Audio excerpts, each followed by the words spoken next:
Assalamu alaikum wa rahmatullah. मैं फरजाम. We are going to learn about motion today, which is the first chapter in class 9th physics. तो आइए देखते हैं.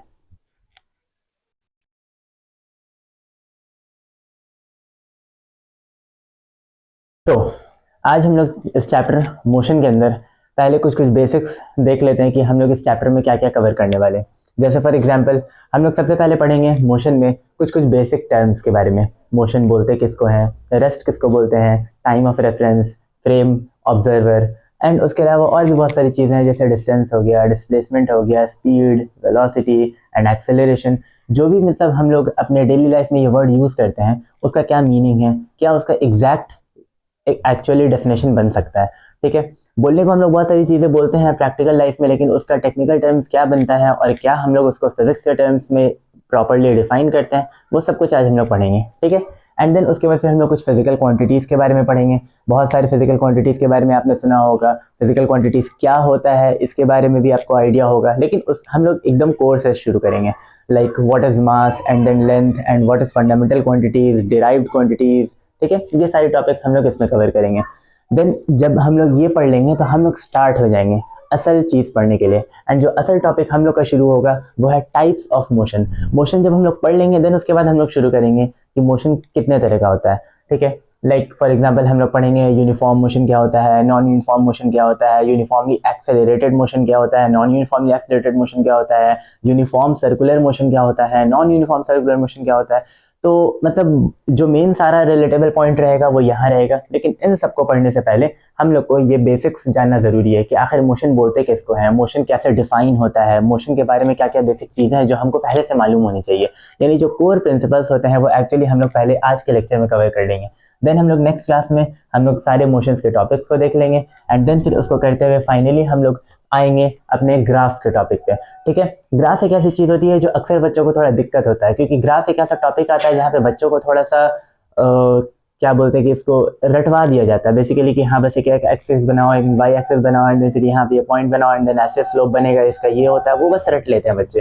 लेकिन हम लोग आज क्या करेंगे, सबसे पहले बेसिक्स कोऑर्डिनेट ज्योमेट्री, यानी जो ग्राफ का असल कॉन्सेप्ट है कि ग्राफ होता क्या है, कहाँ से इसका कॉन्सेप्ट आया, क्यों इसको इस्तेमाल किया जाता है, थोड़ा इसके बारे में बात कर लेंगे ताकि आप लोगों को जो एक्चुअल ग्राफ का कंटेंट रहेगा, मोशन एंड टाइम ग्राफ में हम लोग जो भी ग्राफ्स पढ़ेंगे जैसे डिस्टेंस टाइम ग्राफ हो गया, velocity time graph, speed time graph, जो भी ग्राफ्स रहेंगे हम लोग उन सारे ग्राफ्स को पढ़ने से पहले उनके बेसिक्स को जान लेंगे कि कोऑर्डिनेट ज्योमेट्री में क्या क्या चीज़ें होती हैं. तो कोऑर्डिनेट ज्योमेट्री हम लोग करेंगे एंड देन फिर उसके बाद हम लोग मोशन एंड टाइम करेंगे.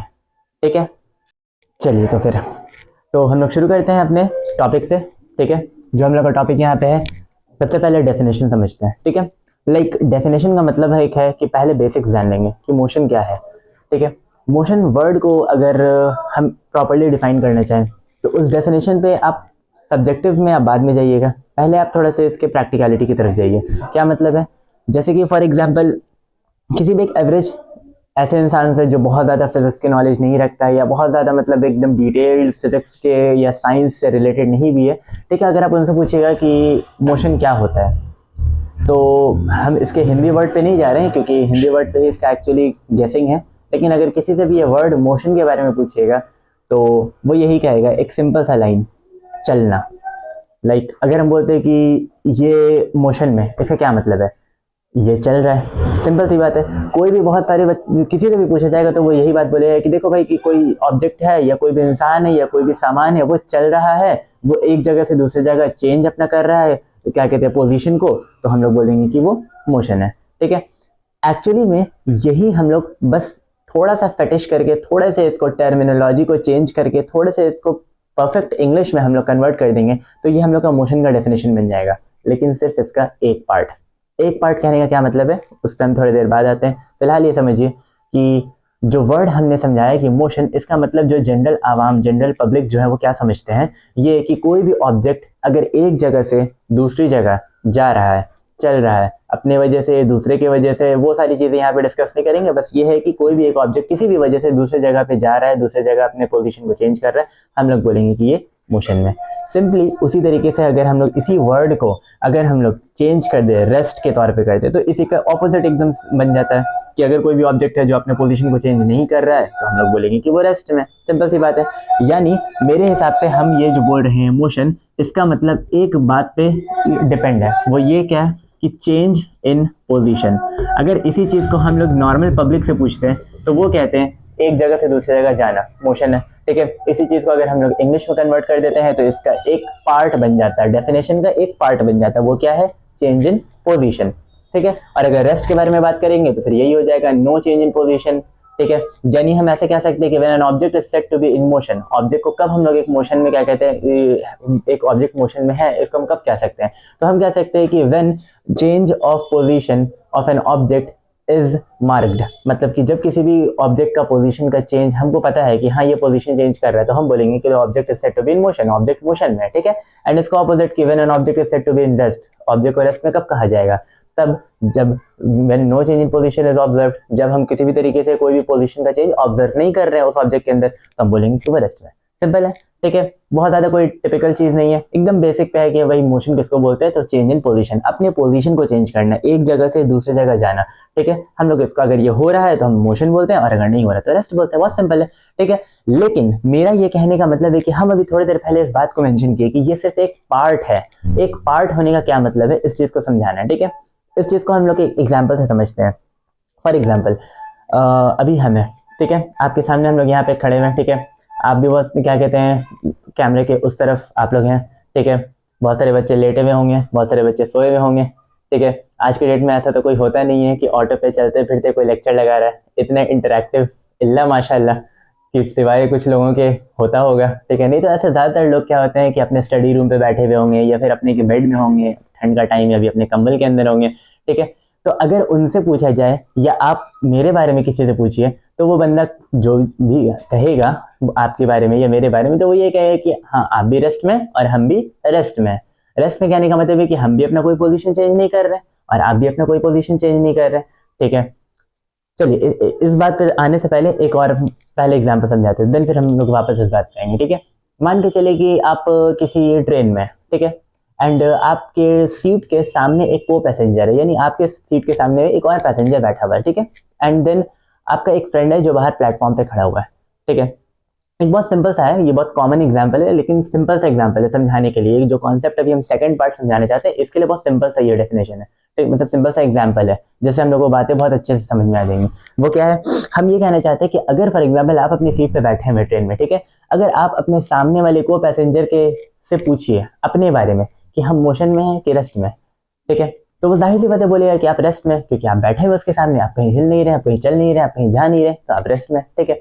आप अपने फ्रेंड से जो बाहर प्लेटफॉर्म पे खड़ा हुआ है ट्रेन के बाहर, उससे पूछेगा, वो भी बोलेगा हाँ भाई तुम कहीं जा नहीं रहे हो, तुम कहीं हिल नहीं रहे हो, तुम चल नहीं रहे हो, तो तुम क्या हो, रेस्ट में हो। सिंपल सी बात है, दोनों ही की नज़र से क्या है कि आप रेस्ट में, ठीक है। लेकिन जैसे ही ट्रेन स्टार्ट होता है, ट्रेन चलना शुरू होता है, प्लेटफॉर्म पीछे छूटना शुरू हो जाता है, ठीक है।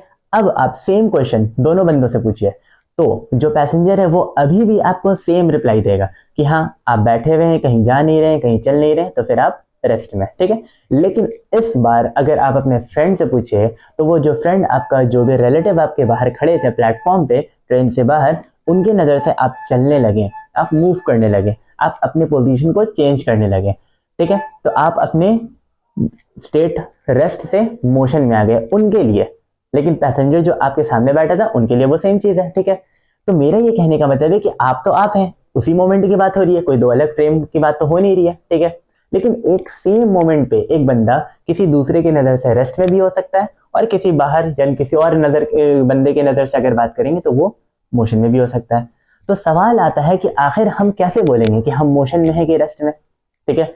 आखिर हम, ये जो मेरा है पॉइंट कि हम मोशन में है या रेस्ट में, ये लोगों पे अगर डिपेंड करता है तो फिर हम कैसे अपने आप को डिफाइन करेंगे कि हम मोशन में है कि रेस्ट में। कोई एक बात तो बोलना पड़ेगा ना, या हम मोशन में, हम मूव कर रहे हैं कि नहीं कर रहे, भाई कोई एक बात तो बोलना पड़ेगा, ठीक है।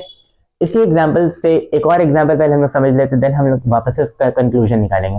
वो जो वापस हम लोग फर्स्ट एग्जाम्पल पे आए थे, ठीक है। तो जैसे कि अभी हम लोग ट्रेन वाला एग्जाम्पल समझे, ठीक है, हम लोग वापस आते हैं अपने सिचुएशन पे, ठीक है। एक एग्जाम्पल जो हम लोग शुरू में बात किए थे, ठीक है, हम लोग अपने एग्जाम्पल में बात कर रहे थे क्या, कि आप जैसे रेस्ट में बैठे हुए हम भी रेस्ट में बैठे हैं, ठीक है। लेकिन अगर फॉर एग्जाम्पल, ठीक है, मान लीजिए कि ये अर्थ है, ठीक है, इस अर्थ पे आप बैठे हुए हैं, जाहिर सी बात है हमारा आप अर्थ पे बैठे हुए हैं, ठीक है, अर्थ पे बैठे हुए हैं, और हम इस अर्थ से बाहर निकल करके स्पेस में जाते हैं तो देखते हैं कि देखिए एक एस्ट्रोनॉट है जो स्पेस में घूम रहा है, ठीक है, कुछ तो कर रहा है स्पेस में, लेकिन हाँ घूम रहा है, ठीक है। तो हम कह सकते हैं कि देखिए ये अर्थ है, ठीक है, और इसके ऊपर आप बैठे हुए हैं, ठीक है। अगर आप मेरे से पूछिए आपके बारे में, या आप मेरे बारे में पूछिए, या कोई भी थर्ड पर्सन से आप हम दोनों के बारे में पूछिए, हर कोई यही कहेगा कि आप और हम दोनों रेस्ट में, सिंपल है, ठीक है, क्योंकि हम दोनों अपना पोजीशन चेंज नहीं कर रहे। लेकिन हम लोग को इतना तो बचपन से मालूम है कि अर्थ रोटेट करता है, अर्थ रोटेट करता है। तो अगर आप उस एस्ट्रोनॉट से पूछिएगा जो वो आपको देख रहा है, तो वो ये कहेगा कि अर्थ क्योंकि रोटेट कर रहा है तो आप भी रोटेट कर रहे हैं, यानी पोजीशन आपका चेंज हो रहा है। तो उस एस्ट्रोनॉट के नजर से क्या आप रेस्ट में होंगे? सही पकड़े, नहीं होंगे। आप उस एस्ट्रोनॉट के नजर से रेस्ट में नहीं हैं, ठीक है। तो अब इन दोनों एग्जाम्पल को, जो ट्रेन वाला हमने एग्जाम्पल देखा, ठीक है, और जो अभी अर्थ वाला एग्जाम्पल देखा, इन दोनों को कंक्लूड करते हैं। जो ट्रेन वाला एग्जाम्पल था और जो यहाँ अर्थ वाला एग्जाम्पल हम लोग ने देखा, ठीक है, दोनों ही एग्जाम्पल में एक बात समझिए कि आप एक वक्त पर किसी एक पर्सन की नज़र से रेस्ट में हैं और किसी दूसरे पर्सन की नज़र से मोशन में भी हैं। एक ही वक्त में आप मोशन में भी रेस्ट में, भाई ये कैसे हो सकता है, ठीक है। यही है कॉन्सेप्ट। हम लोग को सिर्फ मोशन का फर्स्ट पार्ट जो देखना था उसके हिसाब से देखा जाए तो ये कंफ्यूजन लग रहा है कि यार पोजीशन चेंज हो रहा है कि नहीं हो रहा है, ठीक है, लेकिन एक्चुअली में मोशन का सिर्फ ये फर्स्ट पार्ट है, जैसा कि हम कहें, ये कंप्लीट डेफिनेशन नहीं है। कंप्लीट डेफिनेशन में आपका सेकंड पार्ट भी आएगा, और वो सेकंड पार्ट ये है कि आप पोजीशन का चेंज कर रहे हैं या नहीं कर रहे हैं। ये स्ट्रांगली इस बात पे डिपेंड करता है कि आपको ऑब्जर्व कौन कर रहा है, आपको देख कौन रहा है, यानी आपका ऑब्जर्वर कौन है। अगर आपका ऑब्जर्वर, जैसे एग्जाम्पल ट्रेन वाले में कि आपका को पैसेंजर था तो उसके नज़र से आप रेस्ट में, लेकिन अगर आपका फ्रेंड था उसके नज़र से आप मोशन में। लेकिन वही अगर हम लोग अर्थ वाले एग्जाम्पल में आएंगे तो अगर आप मेरे या किसी भी दूसरे बंदे से जो अर्थ पे बैठा उसके रिस्पेक्ट से पूछिएगा, उसके ऑब्जर्वेशन से पूछिएगा, वो बोलेगा हाँ भाई रेस्ट में, लेकिन एस्ट्रोनॉट के से पूछिएगा तो फिर वो बोलेगा मोशन में। सिंपल है। मतलब हम ये कहना चाहते हैं कि चेंज इन पोजिशन होना तो है, लेकिन with respect to observer. With respect का मतलब होता है कि किसके नजर से, किसके हिसाब से, विथ रिस्पेक्ट टू ऑब्जर्वर, ठीक है। जाहिर सी बात है कि हम लोग कहते हैं कि हम लोग को दूसरे के हिसाब से नहीं चलना चाहिए, बात सही है, ठीक है। और यही चीज़ को यहाँ पे हम लोग यूज़ करेंगे। वो क्या यूज़ करेंगे कि देखिए हम लोग बोले कि विद रिस्पेक्ट टू ऑब्जर्वर की बात है, ठीक है। ऑब्जर्वर यानी अगर सामने वाला आपको बताएगा कि आप क्या हैं, आप मोशन में कि रेस्ट में, आप अपने से नहीं बता सकते अपने बारे में, वो आपको सामने वाला बताएगा। गजब की बात है, लेकिन हाँ ये है, ठीक है। तो यानी हम ये कह सकते हैं कि चेंज इन पोजीशन हो रहा है या नहीं हो रहा है, ये स्ट्रांगली इस बात पे डिपेंड करता है इसके सेकंड पार्ट से, विद रिस्पेक्ट टू ऑब्जर्वर, कि आपका ऑब्जर्वर कौन है, ठीक है। बात समझ में आ गई। अब आता है कंफ्यूजन के ऊपर। कंफ्यूजन क्या है कि अब जाहिर सी बात है कि अगर हम ऐसे कहें तो फिर केओस बहुत मच जाएगा, ठीक है। एक बंदा जो रेस्ट में है या मोशन में है, ये रेस्ट में या मोशन में, ये कंफ्यूजन बहुत ज्यादा क्रिएट हो जाएगा। बहुत ज्यादा क्रिएट होने का कंफ्यूजन का रीजन ये है कि सामने वाला हो सकता है किसी और ऑब्जर्वर से बात कर रहा हो और हम किसी और ऑब्जर्वर से बात कर रहे हैं, ठीक है। जैसे कि वो आप लोगों ने कहानी सुना होगा कि एक मूर्ति हुआ करता था जिसका एक राइट पार्ट चांदी से बना हुआ है एंड लेफ्ट पार्ट सोने से बना हुआ है, ठीक है। एक इंसान जो इस तरफ खड़ा हुआ है वो कंटिन्यूसली बोलते जा रहा है कि नहीं नहीं ये चांदी का है, इधर से खड़ा हुआ इंसान ये बोले नहीं नहीं सोने का है। गलत कोई नहीं है, बस बात है नजरिया, ठीक है। तो अगर इस नजरिए को सॉल्व ना किया जाए तो ये कंफ्यूजन तो हमेशा क्रिएट रहेगा ना कि भाई कोई ऑब्जेक्ट मोशन में है कि रेस्ट में। हम इसी कंफ्यूजन पे अगर आखिर नहीं क्लियर हो पा रहे तो जाहिर सी बात है ना कि फिर हम क्या फिजिक्स पढ़ेंगे, फिर हम क्या इन चीजों पे डिस्कस करेंगे, क्या डिस्टेंस, क्या डिस्प्लेसमेंट, क्या स्पीड है, सारी चीजें बेस्ड हो जाएंगी। यानी हमको यहाँ पे विथ रिस्पेक्ट टू ऑब्जर्वर बात तो समझ में आ गई, हम ऑब्जर्वर को अपने पॉइंट ऑफ नोटिस से नहीं निकाल सकते, लेकिन हमको एक ऐसा ऑब्जर्वर लेना होगा जो बेसिकली सब के लिए कन्वीनियंट हो। कन्वीनियंट कहने का मतलब है कि कोई ऐसा ऑब्जर्वर जिसको सब माने, ठीक है। ग्रुप में क्या होता है कि फॉर एग्जांपल 10 लोगों का एक ग्रुप है, ठीक है, एंड वो मेंबर होते हैं सारे, ठीक है। कोई पर्टिकुलर पॉइंट पे डिस्कशन होता है, ठीक है, तो सबको अपना अपना अपना अपना कुछ ना कुछ ओपिनियन देता है, ठीक है। लेकिन सबकी अगर ओपिनियन डिफर करती है तो फिर क्या किया जाता है? सिंपल सी बात है कि उस ग्रुप में किसी एक को लीड, किसी एक को हेड, किसी एक को ऐसा पॉइंट जिनको जजमेंट के लिए रखा जाता है, ठीक है, कि ठीक है सारी ओपिनियंस को वो देखेंगे सुनेंगे, लेकिन वो बंदा जो ओपिनियन देगा हम लोग उस पर मुत्तफिक हैं, हम लोग उस पर अग्री करते हैं, ठीक है, कि हाँ ये बंदा जो बोलेगा भले उसका ओपिनियन मेरे ओपिनियन से चेंज हो, कोई दिक्कत नहीं है, लेकिन हम लोग उसके ओपिनियन को मान लेंगे। यहाँ पे क्या हुआ? केओस सॉल्व हुआ। कैसे सॉल्व हुआ? कि हम लोग अपने और तुम्हारे ओपिनियन को ना देख करके किसी एक ओपिनियन पे सबको ही राजी हो जाएंगे। सेम उसी तरीके से है कि अगर ऑब्जर्वर बदल सकता है तो हम लोग अपने आप का डेफिनेशन मोशन में है कि रेस्ट में बदल सकते हैं, लेकिन अगर ऐसा रहा तो बहुत दिक्कत हो जाएगा। ठीक है, तो इसी वजह से हम लोग क्या किए, कोई एक ऑब्जर्वर पकड़ लिए। ठीक है, और इस ऑब्जर्वर के नजरिए से हम लोग देखेंगे, भले उसके नजर से फॉर एग्जाम्पल कि हम रेस्ट में हैं, ठीक है, या मेरे नजर से वो मोशन में, हमको उससे मतलब नहीं, हम अपना नजर, आपका नजर, किसी का नजर नहीं देखेंगे, हम सिर्फ उस एक ऑब्जर्वर का नजर देखेंगे। ठीक है, अब जाहिर सी बात है कि ऐसा ऑब्जर्वर हम पकड़ रहे हैं जो अंतिम दुनिया तक, चलती दुनिया तक हमेशा उसको मानना है। ठीक है, तो कोई इंसान या कोई ऐसा सामान तो हो नहीं सकता। ठीक है, फना होने वाली चीजें हम ले नहीं सकते, तो हम लोग एक ऐसा चीज पकड़े जो कभी किसी बात पर ना डिपेंड करता है, ना कभी चीजों पे वो क्या कहते हैं अपने आप को चेंज कर सकता है, ना ही वो कभी खत्म होने वाला है। और वो सबसे मतलब कॉमन चीज है टाइम।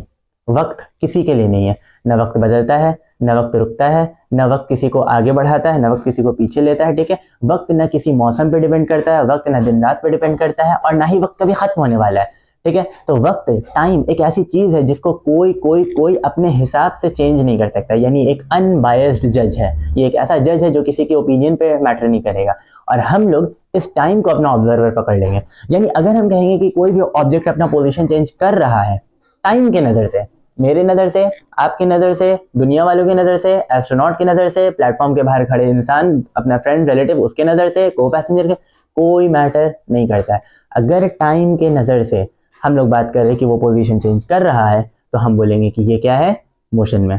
ठीक है, क्लियर है।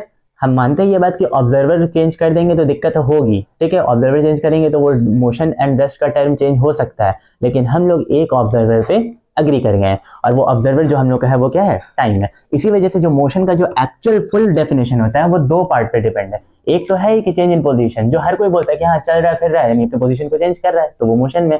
लेकिन जो दूसरा पॉइंट है वो फिजिक्स समझाता है, और वो क्या समझाता है, with respect to. With respect to का मतलब होता है कि किसके नजर से। ठीक है, with respect to time. Time यहाँ पे एक ऐसा ऑब्जर्वर है जिसको हम लोग यहाँ पे फ्रेम में अपने जरूरी से जरूर लेंगे। ठीक है, ताकि हम बोल सकते हैं कि कोई भी अपना पोजीशन चेंज कर रहा है अगर टाइम की नजर से, तो हाँ भाई वो मोशन में, और अगर नहीं कर रहा है तो फिर वो रेस्ट में। सिंपल है। ठीक है, तो अब हम यहाँ से एक बात समझते हैं कि देखें, समराइज कर रहे थे चीजों को। ठीक है, यहाँ से हमको दो बात समझ में आया। पहला बात कि मोशन और रेस्ट का डेफिनेशन क्या है, वो ये है कि चेंज इन पोजीशन या नो चेंज इन पोजीशन। ठीक है, लेकिन दोनों ही में क्या हो जाएगा, विद रिस्पेक्ट टू टाइम। ठीक है, दूसरा चीज ये समझ में आता है कि मोशन और रेस्ट एब्सोल्यूट नहीं है। एब्सोल्यूट का मतलब क्या होता है कि वो चीज जो किसी ऊपर डिपेंड ना करे, इंटरडिपेंडेंट नहीं है किसी के ऊपर, ना ही किसी के ऊपर किसी भी तरीके से थोड़ा या ज्यादा डिपेंड कर रहा है, इंडिपेंडेंट, उसको हम लोग बोलते हैं एब्सोल्यूट। टाइम एक एब्सोल्यूट चीज है, टाइम किसी के ऊपर डिपेंड नहीं करता है। ठीक है, लेकिन मोशन और जो रेस्ट है, ये टैग आपके ऊपर लगेगा, ये डिपेंड कर सकता है कि आपका ऑब्जर्वर कौन है। समझ रहे, और अगर ये ऑब्जर्वर हम चेंज करें तो मोशन या रेस्ट का टर्म चेंज हो सकता है। तो हम एक दूसरा पॉइंट समझते हैं कि motion and rest are relative term. Relative term का मतलब कि जो रिलेट करता है किसी दूसरे के ऊपर, जो डिपेंड करता है किसी दूसरे के ऊपर। ठीक है, क्लियर है। तो हम लोग यहाँ से दो बात समझते हैं कि मोशन क्या होता है, change in position with respect to time. ठीक है, एंड रेस्ट क्या होता है, no change in position with respect to time. ठीक है, एंड सेकंड टर्म ये समझते हैं कि motion and rest are both relative term, they are not absolute. ठीक है, क्लियर है। तो हम लोग यहाँ से फर्स्ट पार्ट जो था मोशन का जो डेफिनेशन था, ये हम लोग का क्लियर हो गया। ठीक है, मोशन क्या होता है और फिर वो क्या मतलब एग्जैक्टली फिजिक्स का टर्म इसको कैसे डिफाइन किया जाता है। ठीक है, ये हम लोग समझ लिए। अब हम लोग जो है कि वापस से क्या कहते हैं, चैप्टर में आने से पहले लाइक और भी बहुत सारी चीजें हम लोग को यहाँ पे समझना है, लेकिन उससे पहले जो है हम लोग का ये है बेसिक टर्म। बेसिक टर्म का कहने का मतलब है कि बहुत सारी ऐसी चीजें हैं जो हम लोग अभी यूज करेंगे। ठीक है, डिस्टेंस हो गया, डिस्प्लेसमेंट हो गया, स्पीड हो गया, वेलोसिटी हो गया, एक्सेलरेशन हो गया, और ऐसी बहुत सारी चीजें हैं। हम लोग पहले उन सारी चीजों को पार्ट बाय पार्ट जल्दी जल्दी देख लेते हैं। ठीक है, कि क्या है और क्या नहीं है। तब हम लोग क्या करेंगे, मोशन को फिर कैसे डिफाइन करते हैं, या फिर कैसे हम लोग ऑब्जेक्ट के मोशन को ऑब्जर्व कर रहे हैं, उसके अंदर बहुत सारी ऐसी चीजें हैं जो हम लोग समझ जाएंगे। जाहिर सी बात है कि अगर हमको एडिशन और सब्ट्रैक्शन नहीं आ रहा तो हम अलजेब्रा सॉल्व करने के लिए नहीं उतर सकते हैं, पहले मेरे को बेसिक्स आना चाहिए। तो हम लोग यहाँ पे पहले बेसिक्स टर्म है जो उसके बारे में पढ़ेंगे। ठीक है, ठीक है। तो अब हम लोग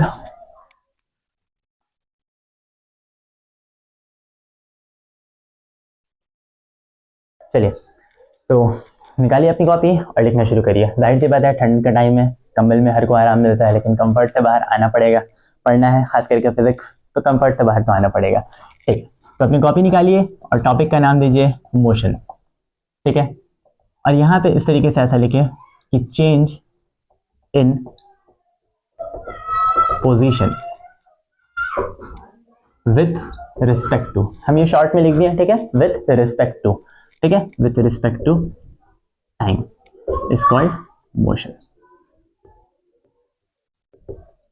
अगर कोई भी ऑब्जेक्ट अपना पोजीशन चेंज कर रहा है तो फिर हम लोग बोलेंगे कि ये मोशन में है, ठीक है, टाइम की नजर से। और इसी का सेम अगर हम लोग रेस्ट देना चाहते हैं तो रेस्ट में ये हो जाएगा, नो चेंज इन पोजीशन, ठीक है, कोई मसला नहीं है। उसके बाद जो हम लोग सेकंड वर्ड डालेंगे ये कि motion and rest are relative terms. Relative terms कहने का मतलब क्या है कि मोशन एंड रेस्ट डिपेंड करता है एक दूसरे के ऊपर या टाइम के ऊपर या किसी भी ऑब्जर्वर के ऊपर, ठीक है, ये एब्सोल्यूट नहीं है, ठीक है, ये दो बात हो गया। उसके बाद फिर हम लोग जो अभी टॉपिक डालते हैं वो ये है बेसिक टर्मिनोलॉजी।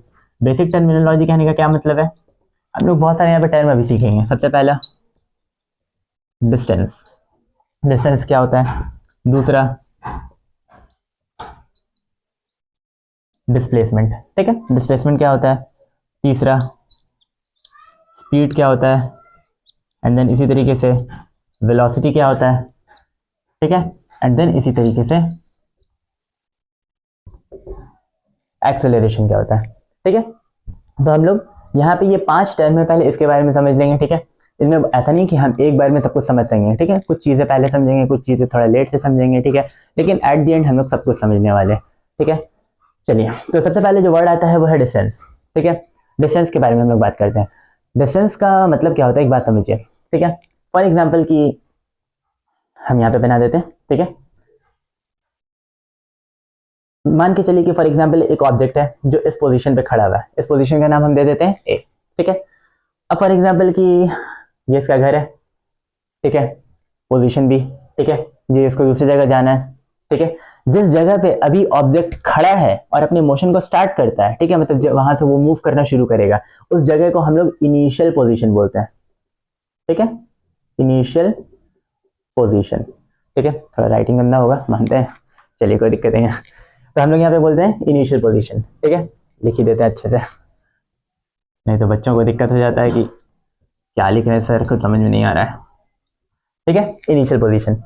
देन उसके बाद जो जहां जाना है उसको, जो भी उसका टारगेट है, ठीक है, उसको कहीं भी जाना है, घर जाना है, स्कूल जाना है, टॉयलेट जाना है, कहीं भी जाना है, ठीक है, जिस जगह भी उसको जाना है हम लोग बोलेंगे कि ये उसका क्या है, फाइनल पोजीशन। क्लियर है, ठीक है।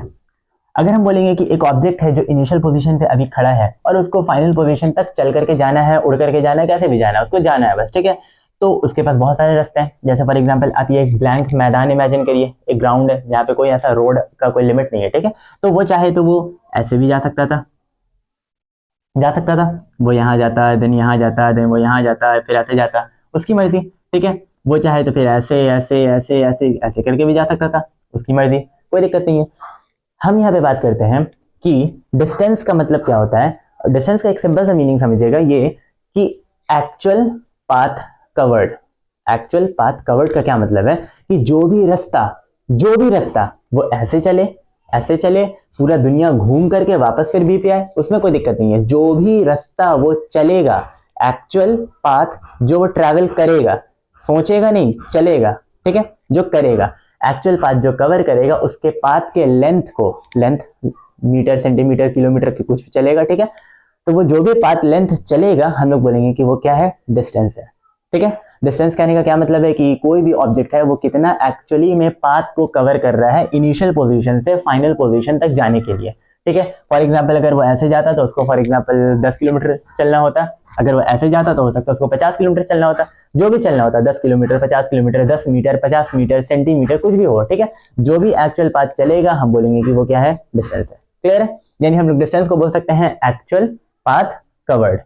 क्लियर है, ये इसलिए हम फोकस कर रहे हैं क्योंकि हमको दूसरा वर्ड डिस्प्लेसमेंट को बहुत अच्छे से समझना होगा। देखिए डिस्टेंस का मतलब भी लेंथ का ही होता है बात, मीटर सेंटीमीटर किलोमीटर, ठीक है, डिस्प्लेसमेंट में भी मीटर सेंटीमीटर और किलोमीटर ही होता है।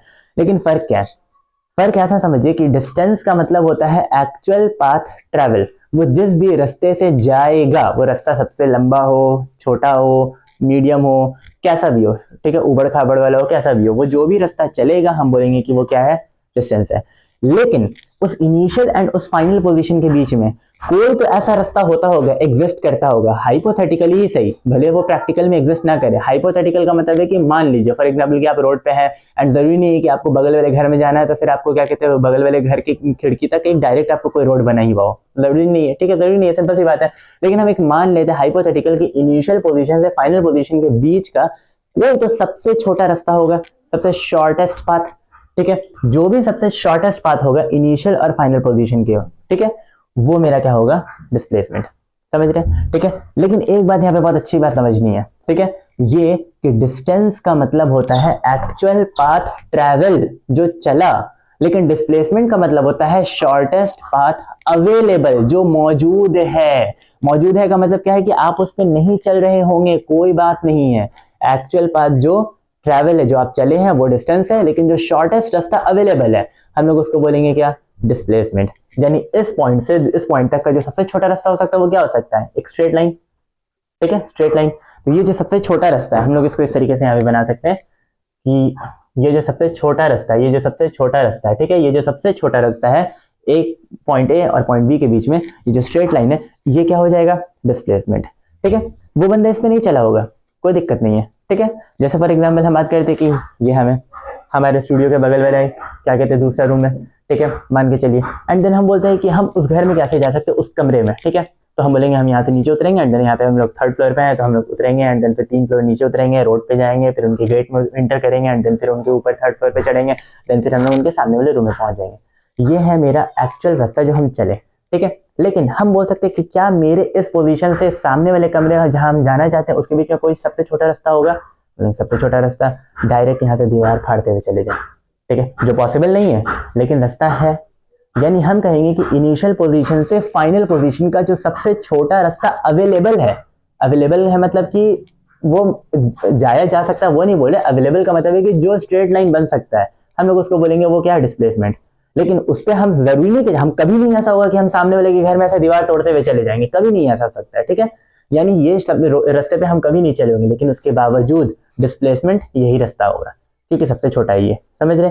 यानी ये डिस्टेंस और डिस्प्लेसमेंट के बीच में ना ये वर्ड बहुत फर्क होता है, एक है एक्चुअल पाथ, एक है शॉर्टेस्ट पाथ। लेकिन डिस्टेंस में हमेशा ट्रैवल्ड वर्ड यूज होगा, लेकिन डिस्प्लेसमेंट में हमेशा अवेलेबल यूज होगा।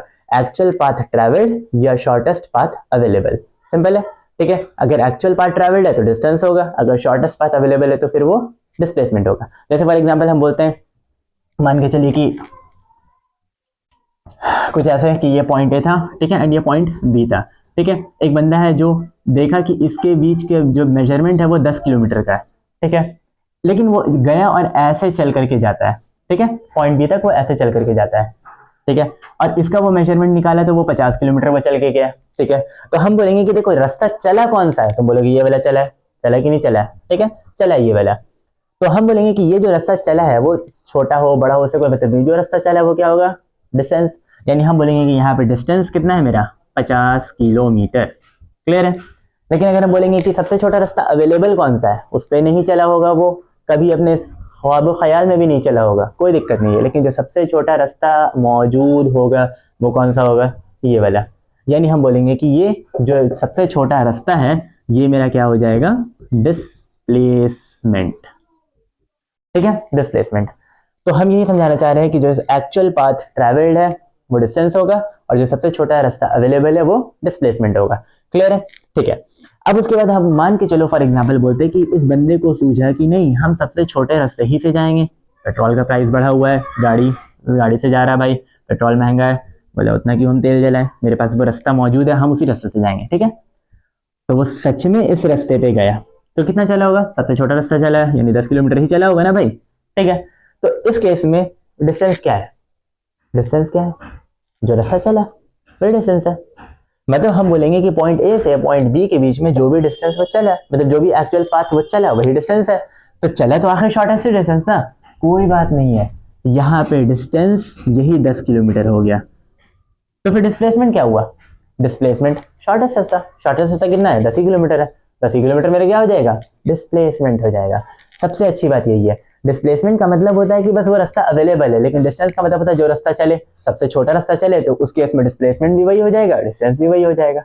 यानी हम यहाँ से कंक्लूजन निकालते हैं कि जो डिस्टेंस होता है वो डिस्प्लेसमेंट के बराबर तो हो सकता है, ठीक है, या अगर हम चाहें तो अभी डिस्टेंस को डिस्प्लेसमेंट से बड़ा कर सकते थे, जैसे अभी हम पिछले केस में किए कि डिस्टेंस मेरा 50 किलोमीटर था एंड डिस्प्लेसमेंट 10 किलोमीटर था। इस केस में डिस्टेंस मेरा 10 है, डिस्प्लेसमेंट भी 10 है, तो हम या तो डिस्टेंस को डिस्प्लेसमेंट से बड़ा कर सकते हैं या डिस्टेंस को डिस्प्लेसमेंट से बराबर कर सकते हैं, ठीक है। इन दोनों ही इक्वेशन को हम कंबाइन करते हैं, ठीक है, तो हम लोग यहाँ पे एक इस तरीके से मेंशन करते हैं, distance greater than equal to displacement. क्या ग्रेटर देन इक्वल टू का मतलब क्या है कि डिस्टेंस जो होगा वो डिस्प्लेसमेंट से बड़ा हो सकता है या उसके बराबर हो सकता है, ठीक है। सबसे अच्छी बात यह है कि ये कभी उल्टा नहीं होगा। उल्टा कहने का मतलब है कि ऐसा नहीं हो सकता कि डिस्प्लेसमेंट बड़ा हो जाए, यानी डिस्टेंस डिस्प्लेसमेंट से भी छोटा हो जाए। आखिर इस पॉइंट और इस पॉइंट के बीच में जो सबसे छोटा रास्ता था उसको डिस्प्लेसमेंट बोलते हैं। अगर उससे भी छोटे रास्ते पे कोई चल लिया तो भाई तुम सच में कोई छोटा रास्ता लिए कहां थे? तुम तो जिस रास्ते पे चल दिए जो उससे भी छोटा था, तो एक्चुअली में सबसे छोटा तो वही था ना। यानी जो भी सबसे छोटा रास्ता उससे भी छोटे रास्ते पे कोई कैसे चल सकता है? सिंपल सी बात है। यानी displacement minimum to minimum distance के बराबर नहीं, डिस्टेंस जो होगा मिनिमम टू मिनिमम डिस्प्लेसमेंट के बराबर होगा। डिस्प्लेसमेंट से भी छोटा डिस्टेंस हो ही नहीं सकता, सिंपल है। यानी ये हमको समझाना था कि डिस्टेंस जो होता है वो डिस्प्लेसमेंट से बड़ा भी हो सकता है, ग्रेटर देन, या फिर वो बराबर भी हो सकता है, इक्वल टू। क्लियर है? चलिए, तो यहां से हम लोग डिस्टेंस और डिस्प्लेसमेंट के बारे में अच्छी खासी बातें समझ ली हैं, ठीक है। इस चीज को इरेज करके यहाँ पे हम प्रॉपर्ली लिख देते हैं, ठीक है। तो हम लोग डिस्टेंस के बारे में पढ़े, वो क्या होगा? एक्चुअल पाथ कवर्ड, ठीक है। और जब डिस्प्लेसमेंट के बारे में बात करेंगे तो वो क्या हो जाएगा? Shortest path available. क्लियर है? चलिए, ये हो गया। उसके बाद जो हम यहाँ पे एक इक्वेशन लिखे थे उस इक्वेशन को भी यहाँ पे आप लोग लिख लीजिएगा। डिस्प्लेसमेंट जो होगा वो बड़ा होगा या इक्वल टू होगा किसके? डिस्टेंस के, ठीक है। डिस्टेंस के वो या तो बड़ा होगा, डिस्टेंस या तो डिस्प्लेसमेंट से बड़ा होगा या फिर इक्वल टू होगा, ठीक है। चलिए, ये दो बात हो गया, क्लियर है।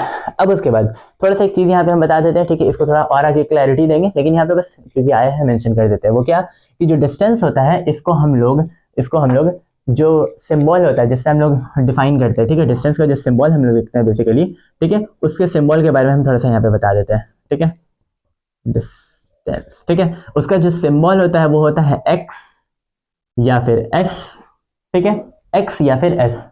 बहुत अच्छी बात है कि एस याद रखिएगा आप लोग कि स्पीड के लिए नहीं होता है, एस स्पीड के लिए नहीं होता है। एस हम लोग यूज करते हैं वो डिस्टेंस या डिस्प्लेसमेंट के लिए यूज करेंगे, ठीक है। कैसे?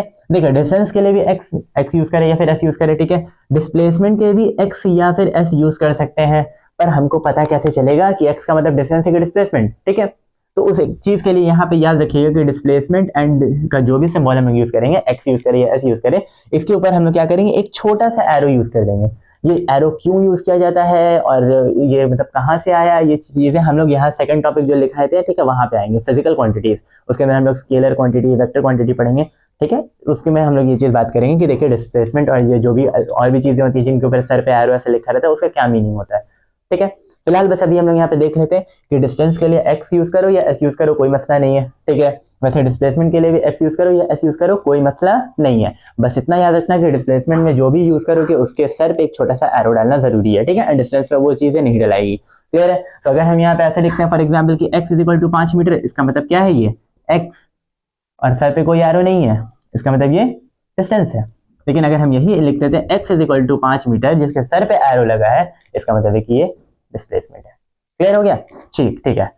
तो ये चीज यहाँ पे याद रखिएगा कि डिस्टेंस का मतलब होता है एक्चुअल पाथ कवर्ड और डिस्प्लेसमेंट का मतलब होता है शॉर्टेस्ट पाथ अवेलेबल। दोनों का सिंबल यहाँ लिख दिए एंड एक ये रिलेटिव इक्वेशन है, ये दोनों को कैसे इक्विवेलेट कर सकते हैं कि हम लोग डिस्टेंस का वैल्यू हमेशा डिस्प्लेसमेंट के बराबर या फिर उससे बड़ा रख सकते हैं, ठीक है। चलो, इतना लिख लीजिए पहले एंड फिर हम लोग स्पीड के ऊपर आते हैं, ठीक है।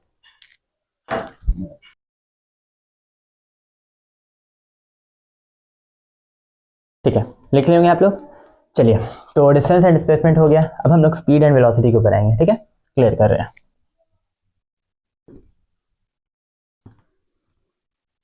और देखिए ये लाइव लेक्चर्स नहीं है, तो इसी में अगर आप लोगों को जो भी नोट्स लिखना रहता है, ठीक है, हम हट जाया करेंगे, स्पेस मिलेगा, आप लोग पॉज कर लीजिएगा एंड पॉज करने के बाद लिख लीजिएगा, ठीक है। ये तो फिर लाइव की बातें रिकॉर्डेड में कैसे पॉसिबल है?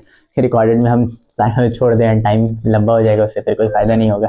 आप लोग पॉज कर लीजिएगा एंड वो चीज़ लिख लीजिएगा, ठीक है। चलिए, तो अब हम लोग का जो अगला टर्म था वो क्या था? स्पीड, ठीक है, एंड फिर उसके बाद था वेलोसिटी।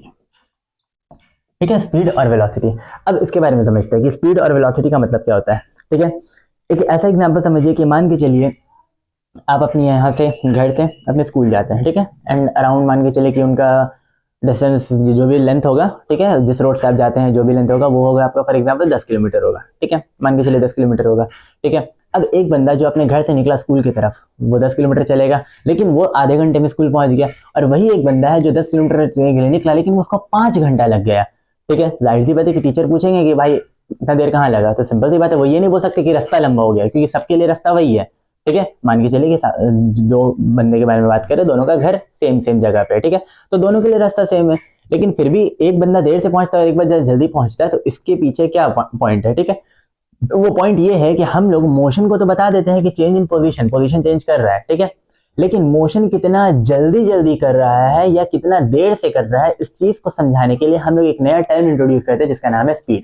ठीक है, स्पीड का मतलब क्या होता है कि मोशन का करने का मतलब क्या होता है, कुछ पाथ लेंथ कवर करना। ठीक है, वो जो भी पाथ लेंथ कवर कर रहा है वो कितने टाइम में कर रहा है, इस चीज को हम लोग क्या बोलते हैं, स्पीड। ठीक है, कैसे हम लोग फॉर एग्जांपल समझते हैं, देखिए कि हम फॉर एग्जांपल बोलते हैं कि एक बंदा है जो 10 किलोमीटर चला है। ठीक है, और उसको चलने के लिए टाइम कितना लगा, उसको फॉर एग्जांपल 5 घंटा लगा। ठीक है, तो हम बोलेंगे कि 5 घंटा टोटल टाइम है एंड टोटल जो लेंथ चला है वो है 10 किलोमीटर है। ठीक है, तो हम ऐसा बोल सकते हैं, यूनिटरी मेथड वाली चीज है कि 5 घंटे में अगर वो 10 किलोमीटर चलता है तो फिर 1 घंटे में कितना चला होगा, तो हम लोग ऐसे बोलेंगे 10/5 यानी 2 किलोमीटर। ठीक है, ये जो 2 किलोमीटर हम लिख रहे हैं वो क्या है, वो है डिस्टेंस या जो भी डिस्प्लेसमेंट, अभी हम वर्ड नहीं क्लियर कर रहे, अभी बस इतना बता रहे कि पाथ लेंथ। ठीक है, ये जो भी पाथ लेंथ चला है वो 1 घंटे, एक मतलब यूनिट, हम बोल सकते हैं कि 1 यूनिट टाइम में कितना चला है। यूनिटरी मेथड इसी को बोलते हैं ना कि 1 यूनिट पे हमेशा कैलकुलेशन दिखाना। ठीक है, तो 1 यूनिट में कोई कितना चला है, इस चीज का कैलकुलेशन जो हम यहाँ तुम्हारे सामने लिख रहे हैं। ठीक है, कि वो 5 घंटे में 10 किलोमीटर चला है, तो 1 घंटे में वो 10/5 यानी 2 किलोमीटर चला होगा। ठीक है, ये जो भी पाथ लेंथ चला है पर यूनिट टाइम में, ठीक है, इस पाथ लेंथ का ही नाम क्या है, स्पीड या वेलोसिटी। अभी वो क्लियर कर रहा है। ठीक है, ये पाथ लेंथ क्या होगा उस हिसाब से स्पीड या वेलोसिटी होगा। ठीक है, अभी मान के चलिए हम लोग बोलते हैं कि ये पाथ लेंथ तुम्हारा डिस्टेंस था। ठीक है, मान के चलिए ये डिस्टेंस था कि पाथ लेंथ 2 किलोमीटर डिस्टेंस था, कि मतलब वो 2 किलोमीटर डिस्टेंस चला है 1 यूनिट टाइम में। तो जो भी डिस्टेंस चलेगा 1 यूनिट टाइम में हम लोग बोलेंगे वो स्पीड है। ठीक है, जैसे 50 की स्पीड से कोई गाड़ी चला रहा है, इसका क्या मतलब है कि 50 किलोमीटर पर आवर, मतलब कि वो 50 किलोमीटर नहीं चला है, वो 1 घंटे में 50 किलोमीटर चलना चाह रहा है। वो जरूरी नहीं कि 50 किलोमीटर चलेगा तभी उसके बाद उसका वो स्पीड कवर होगा। ठीक है, 50 किलोमीटर का मतलब है कि अभी जिस, ये कह सकते हैं इसको, जिस पेस से, जिस फास्टनेस से वो अपने डिस्टेंस को कवर कर रहा है, अगर 1 घंटे तक चल लेता तब वो 50 किलोमीटर पहुंचता। ठीक है, तो ये जो भी पाथ लेंथ होता है वो जो पर यूनिट टाइम में कवर करता है, इसी को स्पीड या वेलोसिटी बोलते हैं। ठीक है, अब स्पीड और वेलोसिटी में फिर फर्क क्या है, फर्क ये है कि अगर ये पाथ लेंथ मेरा डिस्टेंस है तो फिर जो डिस्टेंस कवर करेगा यूनिट टाइम में स्पीड बोलेंगे। लेकिन अगर ये मेरा डिस्प्लेसमेंट होता, फॉर एग्जांपल कि 2 किलोमीटर पर आवर, उसका 2 किलोमीटर उसका डिस्प्लेसमेंट है और ये पर आवर यानी 1 यूनिट आवर में कितना चल रहा है, तो ये अगर 2 किलोमीटर जो पाथ लेंथ है ये अगर मेरा डिस्प्लेसमेंट होता तो फिर हम बोलते हैं कि ये क्या है, वेलोसिटी। समझ रहे, यानी हम बोल सकते हैं कि कवरिंग डिस्टेंस या distance covered in unit time, distance covered in unit time called speed. और अगर यही बोलेंगे displacement covered in unit time तो इसको क्या बोलेंगे, वेलोसिटी। ठीक है, तो हम ऐसे बोल सकते हैं distance covered in unit time. Unit का मतलब होता है 1, 1 यूनिट में आप 1 घंटा ले सकते हैं, 1 सेकंड ले सकते हैं, 1 मिनट ले सकते हैं। जाहिर सी बात है स्टैंडर्ड यूनिट सेकंड होता है तो हम लोग 1 सेकंड पे ही बात कर लेते हैं, लेकिन लेने को कुछ भी ले सकते हैं। ठीक है, तो 1 यूनिट टाइम में जो डिस्टेंस कवर करेगा इसको स्पीड बोलेंगे, और वैसे ही 1 यूनिट टाइम में जो डिस्प्लेसमेंट कवर करेगा, यानी ऐसे बोल सकते हैं displacement covered in unit time. Displacement जो कवर करेगा यूनिट टाइम में हम लोग इसको बोलेंगे वेलोसिटी। ठीक है, इसी का ना एक और डेफिनेशन आप लोग अक्सर बुक में देखे होंगे, एक वर्ड सुने होंगे, रेट ऑफ कवरिंग डिस्टेंस या रेट ऑफ कवरिंग डिस्प्लेसमेंट। इसका मतलब, ठीक है, इस डेफिनेशन में एक वर्ड आप सुनिएगा, रेट। रेट का मतलब क्या होता है, रेट का मतलब होता है फिजिक्स में कहीं पे भी किसी भी कॉन्सेप्ट में रेट आता है तो रेट का हमेशा मतलब होता है डिवाइड बाई टाइम। ये चीज याद रखिएगा, जिस चीज के बारे में रेट बोल रहा है उस चीज का मतलब है कि उस चीज को डिवाइड बाई टाइम कर दीजिए। जैसे स्पीड का जो आप लोग डेफिनेशन अक्सर बुक्स में पढ़ते हैं वो ये पढ़ेंगे कि rate of covering distance, distance का रेट मतलब जो डिस्टेंस होगा डिवाइड बाई टाइम, यानी ये तो आपका क्या बन गया, स्पीड। वही बात है ना, स्पीड जो डिस्टेंस कवर किया है डिवाइड बाई टाइम। अभी हम पीछे कैलकुलेशन में निकाले ना, डिस्टेंस 10 किलोमीटर चला था एंड टाइम 5 घंटा लगा था, तो ये 2 किलोमीटर पर आवर आ गया, यही तो था डिस्टेंस बाई टाइम। और वही सेम चीज अगर हम लोग बोलेंगे रेट ऑफ कवरिंग डिस्प्लेसमेंट, यानी जो डिस्प्लेसमेंट होगा डिवाइड बाई टाइम। वही चीज हम यहाँ पे पढ़े थे कि फॉर एग्जाम्पल ये 10 किलोमीटर का डिस्प्लेसमेंट है और उसको 5 घंटे में चला है, तो यानी ये 2 किलोमीटर पर आवर इसका क्या हो जाएगा, वेलोसिटी, मतलब यही तुम्हारा डिस्प्लेसमेंट है एंड ये आपका टाइम है। तो रेट ऑफ कवरिंग डिस्टेंस बोलिए या फिर distance covered in unit time बोलिए, रेट ऑफ कवरिंग डिस्प्लेसमेंट बोलिए या फिर displacement covered in unit time बोलिए, बात एक ही है। ठीक है, स्पीड एंड वेलोसिटी का फर्क समझ में आ रहा है। इसमें भी और भी फर्क है, हम ऐसा नहीं बोले कि हो गया कंप्लीट। ठीक है, जब हम लोग scalar quantity and vector quantity सीख लेंगे तब हम लोग को भी डिस्टेंस और डिस्प्लेसमेंट के बीच का भी कुछ फर्क पड़ेंगे, एंड देन हम लोग यहाँ पे स्पीड और वेलोसिटी जब पढ़ेंगे तो वहां पे भी हम लोग क्या कहते हैं, स्पीड एंड वेलोसिटी का भी कुछ और फर्क है जो हम लोग पढ़ेंगे। ठीक है, तो अभी फिलहाल ऐसा करिए कि इतने पे हम लोग रोक रहे हैं। ठीक है, कि स्पीड एंड वेलोसिटी का कॉन्सेप्ट क्या है, जब स्केलर एंड वेक्टर क्वांटिटी पढ़ लेंगे तब उसके बाद फिर हम लोग क्या करेंगे कि उसके बारे में और भी जो इनके बीच में डिफरेंस है उसके ऊपर बात करेंगे। फिलहाल आता है कि इनके बीच में हम लोग बात कर लेते हैं कि इसका सिंबल, जैसे distance and displacement symbol use किए एक्स और एक्स के ऊपर एरो, वैसे यहाँ पे हम लोग यूज करते हैं वेलोसिटी के लिए भी वी और स्पीड के लिए भी वी, लेकिन वेलोसिटी के वी के सर के ऊपर एरो रहेगा। ठीक है, सिंपल है, वेलोसिटी के वी के सर के ऊपर एरो रहेगा। ठीक है, तो स्पीड एंड वेलोसिटी का इतना हम लोग यहाँ पे पॉइंट देख लिए हैं, distance covered in unit time and displacement covered in unit time. ठीक है, ये मेरा v हो जाएगा एंड ये मेरा v के सर के ऊपर एरो हो जाएगा। अगेन हम ये बातें बता दे रहे हैं कि ये जो एरो क्यों लगता है इसके बारे में हम स्केलर एंड वेक्टर क्वांटिटी पढ़ाएंगे, देन उसके इसमें ये चीजें क्लियर हो जाएंगी। तो इसलिए फिलहाल के लिए बस इसको यहाँ पे नोट कर लीजिए। ठीक है, लेकिन उसका कॉन्सेप्ट हम समझा देंगे। तो चलिए आज हम लोग समराइज करते हैं फिलहाल इतनी चीजों पर। ठीक है, वो क्या फर्स्ट क्लास था, थोड़ा सा लाइट रखते हैं, थोड़ा सा ज्यादा लोड नहीं देते हैं। ठीक है, बहुत बेसिक चीज समझाते हैं कि हम लोग आज क्या पढ़े, मोशन क्या होता है, मोशन के बारे में बताया कि पोजीशन का चेंज होना। ठीक है, फर्स्ट पॉइंट पोजीशन का चेंज होना। ठीक है, लेकिन टाइम रेफरेंस होना चाहिए, यानी ऑब्जर्वर टाइम होना चाहिए, और रेस्ट का इसका ऑपोजिट मीनिंग की पोजीशन का चेंज नहीं होना टाइम की नजर से। फिर दूसरा बात हम लोग समझे कि मोशन क्या होता है, रिलेटिव टर्म, एब्सोल्यूट नहीं होता है। मोशन और रेस्ट दोनों रिलेटिव है, मतलब ऑब्जर्वर अगर बदल दें तो फिर ये बदल सकता है। ठीक है, देन फिर हम लोग बेसिक टर्म्स शुरू किए, जिसमें हम लोग सबसे पहले पढ़े डिस्टेंस क्या होता है, एक्चुअल पाथ कवर्ड, और डिस्प्लेसमेंट क्या होता है, शॉर्टेस्ट पाथ अवेलेबल। फिर पढ़े स्पीड क्या होता है, रेट ऑफ कवरिंग डिस्टेंस, या बोल लीजिए distance covered in unit time. और डिस्प्लेसमेंट क्या होता है, रेट ऑफ कवरिंग डिस्प्लेसमेंट, यानी बोल सकते हैं डिस्प्लेसमेंट पर यूनिट टाइम। ये मेरा स्पीड हो गया एंड वेलोसिटी हो गया। ठीक है, अब हम लोग क्या करेंगे, ये जो फिफ्थ वर्ड है एक्सेलरेशन, इसको अभी नहीं पढ़ेंगे। एक्सेलरेशन पढ़ने के लिए हमको प्रॉपर वेक्टर क्वांटिटी का नॉलेज होना चाहिए, इसलिए अभी हम लोग इसको नहीं पढ़ेंगे। अभी हम लोग क्या करेंगे कि हम लोग नेक्स्ट टॉपिक पे आएंगे। ठीक है, नेक्स्ट टॉपिक क्या है हम लोग का, बेसिक टर्मिनोलॉजी के बाद हम लोग नेक्स्ट टॉपिक है फिजिकल क्वांटिटी। तो अगले लेक्चर में हम लोग फिजिकल क्वांटिटीज पढ़ेंगे, क्या होता है फंडामेंटल क्वांटिटीज क्या होता है, डिराइव्ड क्वांटिटीज क्या होता है, एंड देन उसके बाद स्केलर क्वांटिटी क्या होता है, वेक्टर क्वांटिटी क्या होता है, ये चीजों को पढ़ेंगे।